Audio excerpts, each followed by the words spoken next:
Onlar bir çıksın. Çok güzel. Şey bir dostum için buradayız. Evet.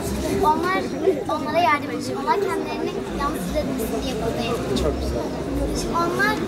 Onlar bir hastalık değil. Genellikle erkeklerde çıkar. Bir araştırma yapılmıştı 2006 yılında.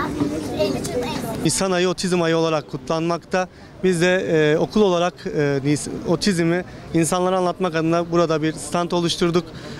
Otizm, öncelikle ondan bahsedeyim size. Otizm belirli alanlarda sınırlara sebep olan, tekrarlayıcı davranışlarla kendini gösteren bir gelişim bozukluğu. Bizim buradaki amaçlarımızdan biri de insanlara otizmin çok da ürkütücü bir şey olmadığını anlatmak ve otizm hakkında bir farkındalık oluşturmaktı.